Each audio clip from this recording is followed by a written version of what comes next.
Planet, planet, it's really Planet X, if it is. I was hearing something last night, real fast, that I had too many things on my plate last night. But I was also picking up a handful of things about it today that made me take 3 seconds to look. And I have to figure out, because there's a lot of jargon on the internet. When they say they found a new planet, they often mean it's like 300 light years away in another star system, right? I am hearing that they have found something significant 35 light years away, just past Neptune. And I don't know if it's closer than Pluto.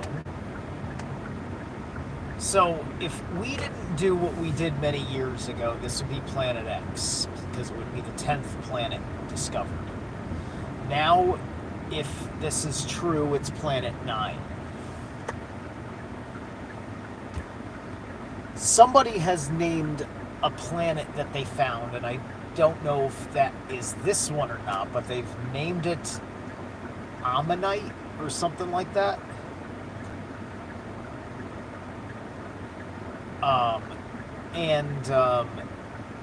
It's very interesting when they not only decide to name something, but what they name it after, right? So the question is, if we break pattern and we do not take a Romanized entity and name the planet after that, is it legitimate, right? Because we may be going through a significant amount of changes to rationalize the emergence of a new planet with the emergence of a new level of consciousness, right? Just as when in the 20th century we discovered Pluto, was also the same time that we discovered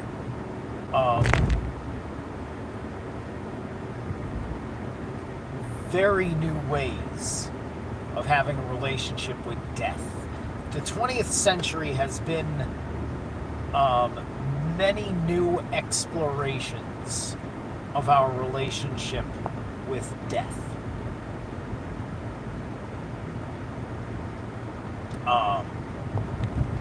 So this is part and parcel of things, right? It's just like you couldn't have stopped the existence of an Aleister Crowley at the turn of the century in the way that he emerged, because he was doing his thing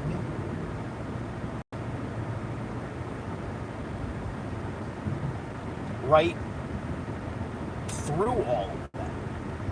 I mean, especially with the discovery of, like, forget Pluto, you can go back to Neptune, because Neptune is going to be way more apt for magic. Pluto's more apt for the occult. But as far as magic in the manifestational terms, that's all in the Imagination, and Neptune would be the ruler of the Imagination. I mean, theoretically, it's always Jupiter because of classical astrology, which I still think the visible planets have primacy. Neptune, being an outer planet, is more collective and more unconscious. Hey, what's up, Tom? Good to see you.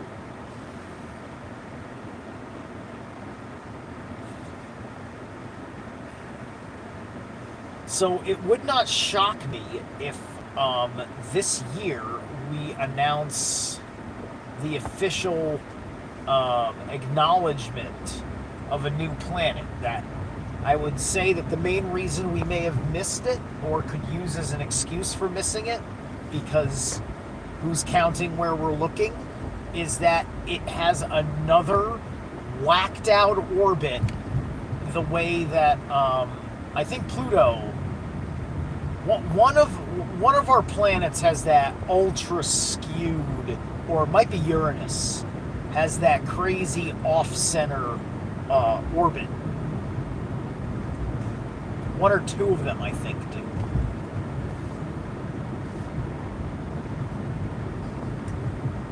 Right? So they may tell us that it's got this strange elliptical orbit that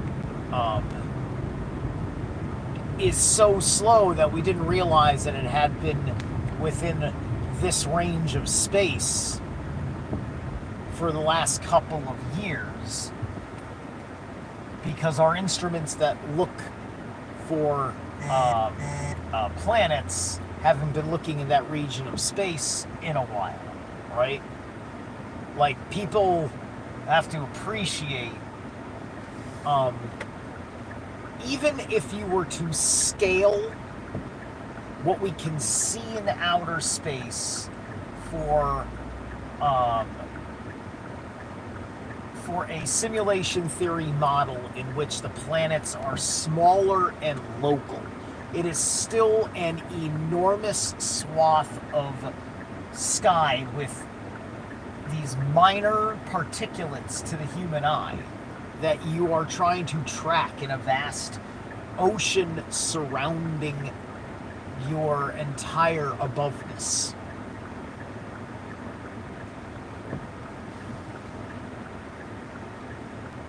So I may have to ask Rodney if he's heard a thing or two about that, the kinds of implications, right? Because we may be on the verge.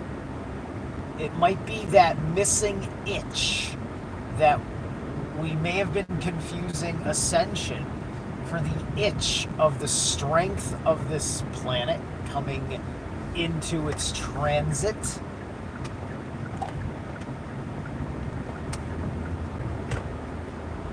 Right?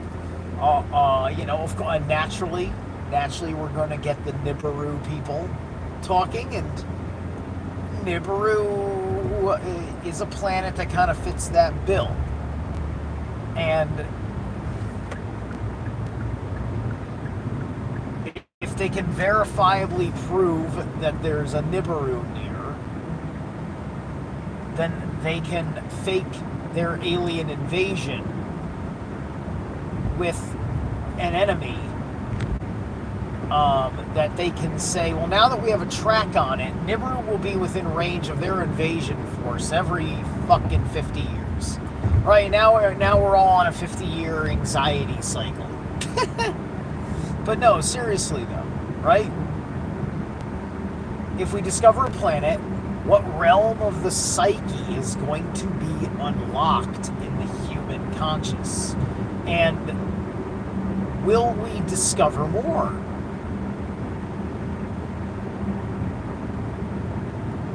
And part of the reason why we would have missed it, because, right, let's just say, because we kind of have this imagination that we've already sent our things out there to probe and look for stuff.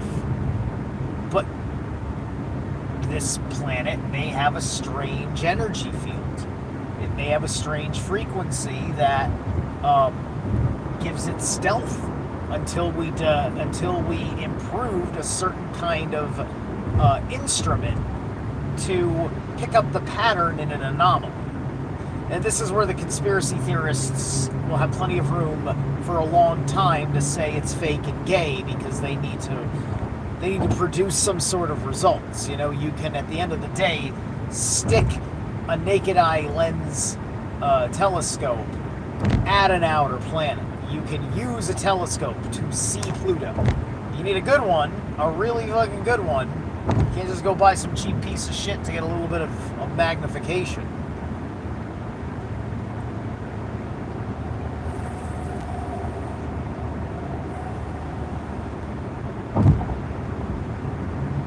Did I forget my green bag? I did, didn't I? It's not the most annoying thing I could have. Of course I was going to forget something. Of course I was. But anyway, it's not much sun bothering me.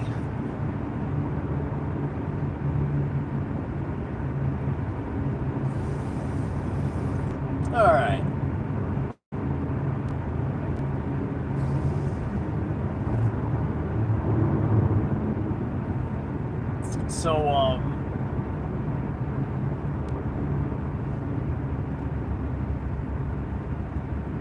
So we have to ask ourselves, what is it that we think are going to be the qualities of the next outer planet that we discover that becomes this reflection of our emergent consciousness? I think there's great possibility that this is true. Just because it feels like there's a new realm of consciousness, right? I think that we're being introduced to it in the 2012 period, right? I think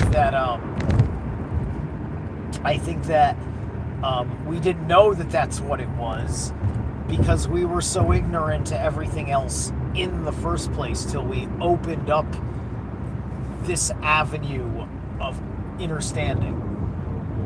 Right?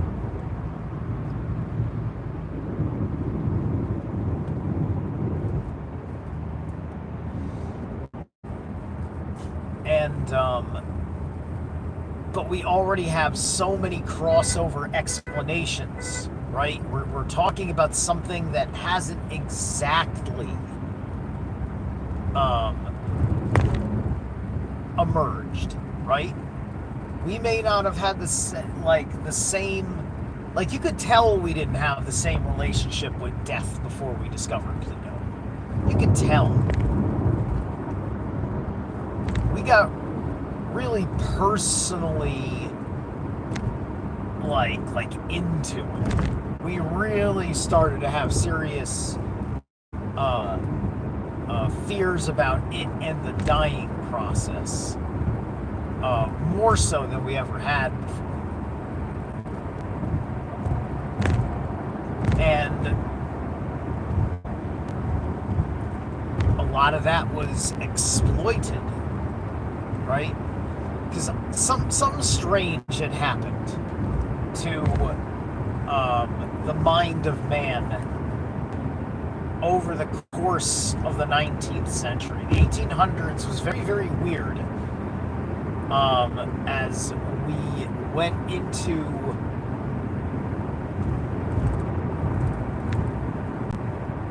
we had a lot of predecessors to the cognitive decline of our nation in the 19th century, right?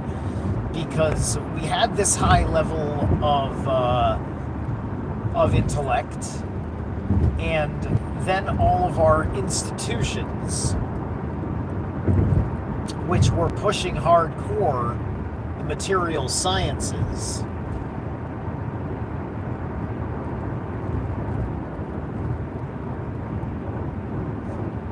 were a big part of building a world to order that was going to be very, very focused on physical mortality and really kind of the experience within the body, right? We get to this point of chemical consciousness, which is drug culture.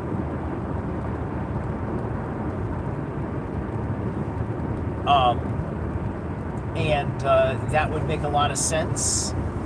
I can't remember what year we discovered Neptune, but I bet you look at the year we discovered Neptune, you're going to find a relationship with drugs emerging, perhaps around the time of the opium going hardcore, right? Which would have taken us back to the British Empire.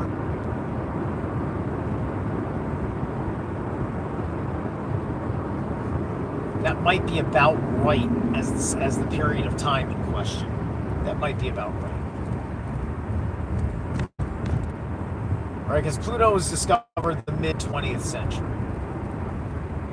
And since the discovery of Pluto, we've been using fiction to illustrate for us the experience of outer space in our world. And since Pluto, we rarely have ever said that we think we're going to find another planet. We act like, well, look, our telescope has looked at every angle of everywhere for everywhere. And with the exception of some troubling asteroids astray from the asteroid belt, there are no other planets.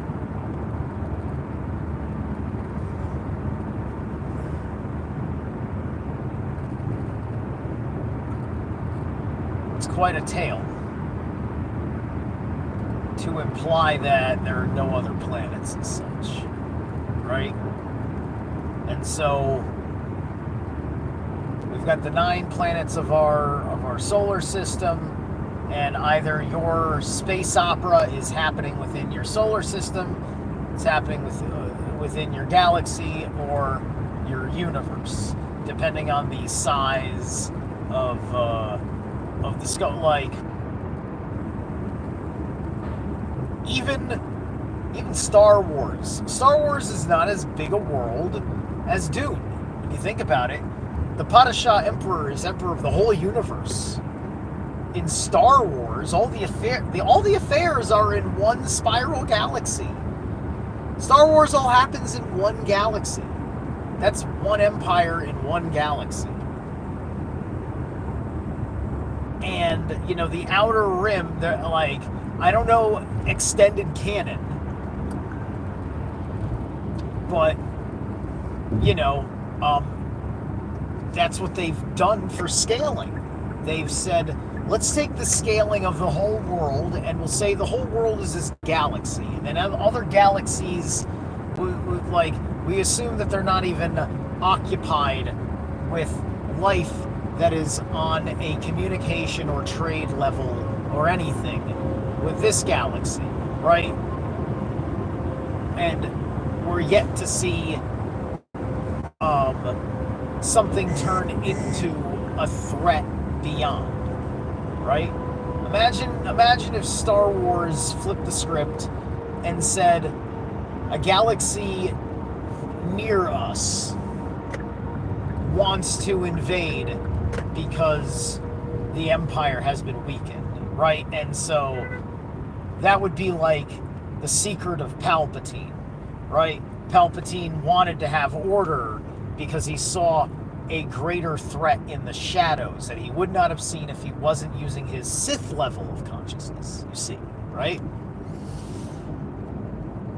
But of course, that would be asking for you to change your perspective to say that you're still evil, but there's an existential threat that makes you a good guy in this story, kind of thing, right? They do this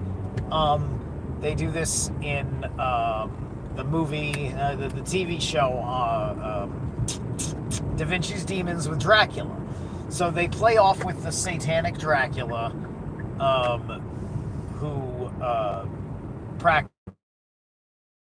black human sacrifice, things like that, and in this bleak world, and you don't even see his people much. You meet his servants anyway, right? So he's like this. He's not a hero, right? But when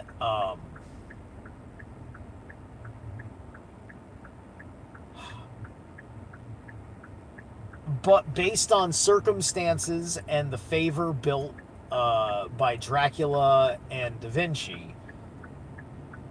He is there for Da Vinci during a battle. And I can't remember if he's fighting alongside the Pope or against the Pope, because the Pope is a complicated character. For one thing, they made the Pope a pedophile, which was a brave move at the time. The first scene with the Pope in Da Vinci's Demons, he's got a knife to a choir boy's neck, and he's fucking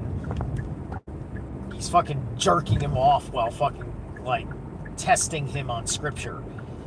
And then his fucking assassin nephew or something comes in and starts talking, and the boy's a witness to the fucking clandestine conversation that he just had with his fucking nephew. So he fucking slits his throat in his cross-shaped pool. This is like supervillain shit. Supervillain shit. That was this like bold fucking move, and I was all for it.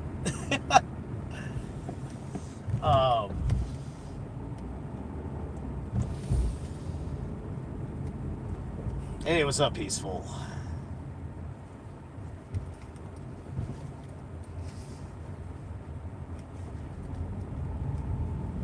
Alright.